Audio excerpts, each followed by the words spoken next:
안녕하세요. 세상을 이롭게 하는 일에 관심 많은 승무원쌤 김용숙입니다. 윤석열 대통령 정부가 들어서면서 계속 이 무속과 관련된 스캔들이 끊이지 않았습니다. 결국 이번 계엄을 선포하는 과정에서도 이 무속인들의 장난질이 있었던 것 아니냐 하는 그러한 숨겨진 이야기들이 지금 불거져 나오고 있습니다. 그런데 TV조선에서 추적자들이라는 그러한 시사 프로그램이 있습니다. 여기에 이번 주에 무속에 빠진 사람들이라는 주제를 가지고 방송을 했습니다. 공교롭지 않습니까? 보수의 대표적인 언론이라고 할 수 있는 TV조선에서 추적자들이라는 탐사 프로그램을 통해서 무속에 빠진 사람들이라는 주제를 가지고 방송을 했습니다. 저는 이 방송을 보면서 두 가지 생각했습니다. 이 사회가 무속에 빠져서 허우적거리고 있구나. 물론 이러한 메시지도 있었겠지만 지금 시점에 이 무속에 의해서 계엄이 선포된 것 아닌가 하는 그러한 암시를 하는 그런 내용도 여기에 포함이 되어 있었습니다. 노상원이라고 언론에 자주 등장하고 있습니다. 이 노상원은 육군 정보학교장까지 한 사람입니다. 육군 정보학교장이면 육군에 굉장히 중요한 요직에 있었던 사람입니다. 그런데 이 사람은 2018년도니까 한 6, 7년 전에 국군의 날 행사에 성추행 사건, 즉 학교 그 학생도를 성추행한 사건으로 불명예 제대를 했습니다. 불명예 제대를 하고 안산에서 무속인으로 활동을 하고 있습니다. 이 사람이 본인이 내림 구술해서 무속인이 됐는지 아니면 여기 무속인 3명을 고용을 해서 점집을 하고 있는지는 모르겠습니다. 본인이 무속인으로서 무당 신내림 구슬 받았다는 얘기는 없는 것으로 봐서 즉 점집 영업을 하고 있었던 것 아닌가 생각됩니다. 안산 어느 지하의 점집, 간판도 없이 점집을 운영하고 있었다 그럽니다. 그러니까 아름아름으로 아마 점집을 했다 그러는 겁니다. 했다고 생각이 됩니다. 그런데 너무 저는 우스꽝스러운 것이 어떻게 육군의 주요 요직에 있었던 사람이 불명예 제대를 했다 해서 이렇게 점집을 운영할 수 있는지 이것부터가 아이러니가 아닐 수 없습니다. 그런데 이 사람이 이번 계엄을 선포하는 과정에서 롯데리아 계엄 모의라는 그러한 롯데리아에 만나서 롯데리아 그 햄버거집에 만나서 계엄을 모의했다는 것이죠. 근데 여기에 핵심 공모자가 민간인이라는 겁니다. 계엄을 선포하는 과정에 군 관계자가 아닌 민간인이 여기에 핵심 주모자였다는 거 너무 우스꽝스럽지 않습니까? 그런데 이 사람은 김용현 국방부 장관과 군대에 있을 때부터 상하관계로 밀접한 관계를 가지고 있었다 그럽니다. 그런데 이 김용현이라는 이 사람은 무당을 찾아가서 비단하라는 무당을 찾아가서 장관 되는데 문제가 없겠냐, 김용현이 장관 되는데 문제가 없겠냐라고 계속 물어왔다 그럽니다.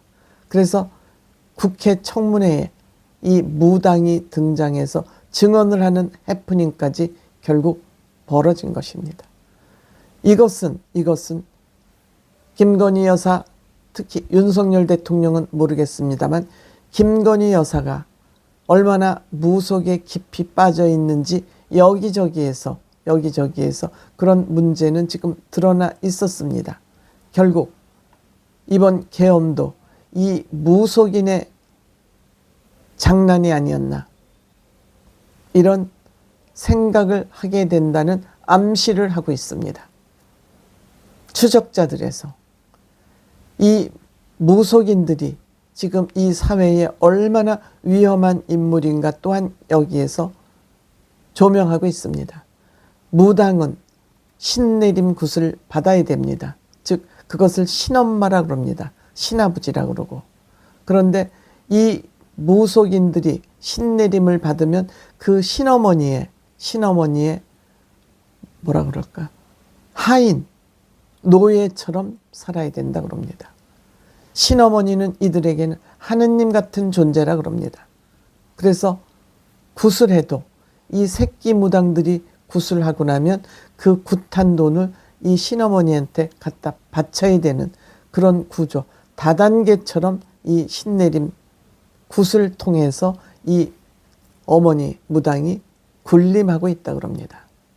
그러니까 돈을 받아서 이 신 같은 존재인 신어머니에게 돈을 바치기 위해서는 손님들을 어리석은 정말 어려운 환경에서 헤매고 있는 이들을 주머니를 털 수밖에 없습니다.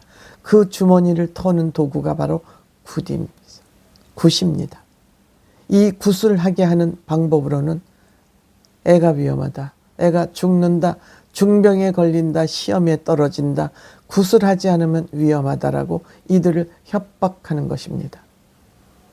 어려움에 처한 사람들은 마음이 심적으로 약할 대로 약하게 되어 있기 때문에 그곳을 공격을 해서 굿을 하지 않으면 안 되게끔 그 어려운 사람들의 주머니를 털어내는 것입니다. 이 어려운 사람들을 한마디로 죽이는 행위를 하는 것이 바로 굿입니다. 이 굿을 통해서 몇 천만 원에서 몇 억씩 그 어려운 살림에서 몇 천만 원, 몇 억을 털어내서 굿을 하고 되면 그 집안은 풍비박산이 되는 건 뻔한 일입니다. 한 줄기 정말 희망이라도 잡겠다고 찾아간 무당들이 이 일을 정말 살인을 저지르는 일이라고 저는 생각을 합니다. 그래서 제가 이 무당들의 가스라이팅을 당하지 않기 위해서는 반드시 이들은 장사꾼입니다. 신적 존재가 아닙니다. 이들의 말을 무조건 믿을 필요도 없습니다. 다만 답답하고 힘드니까 조언을 구하러 가는 겁니다. 아, 이렇게 나쁘구나. 이렇게 나쁘다니까 조심하자. 여러분들 굿을 한다고 생각을 해보세요. 이 새빨간 대낮에 굿을 한다고 어떻게 그것이 바뀌겠습니까? 또한 참고로 무당은 지나간 일은 맞출 수 있지만 지나간 과거의 일은 몸에 와서 영적 신이 실려서 맞출 수 있지만 미래의 일은 못 맞춥니다. 그렇기 때문에 미래에 닥쳐올 날의 대비를 위해서 굿을 하라는 것은 사기입니다. 절대 굿하면 안 됩니다. 점쟁이들이 부적을, 물론 부적은 몇십만 원 뭐 이름을 바꿔라 하는 것 정도지만 굿은 차원이 다릅니다. 그렇더라도 뭐 이름을 바꾸고 부적을 쓰는 것보다는, 굿을 하는 것보다는 내가 마음을 단단하게 먹고 이렇게 나쁘다니까 내가 이렇게 대비를 해야 되겠구나 하는 참고사항으로 받아들여야지, 이들에게 가스라이팅을 당하면 자녀들 목숨도 잃고 자신들의 목숨마저 보장하기 힘들다. 때문에 절대 무속인들의 말을 듣고 굿을 하는 것은 오히려 굿해서 귀신을 잘못 불러들였다가 그 귀신이 더 큰 장난을 할 수 있다. 이 귀신들은 한번 먹고 가면은 계속 먹고 싶어서 계속 온다. 계속 굿을 해야 된다. 이런 것을 명심하시기 바랍니다.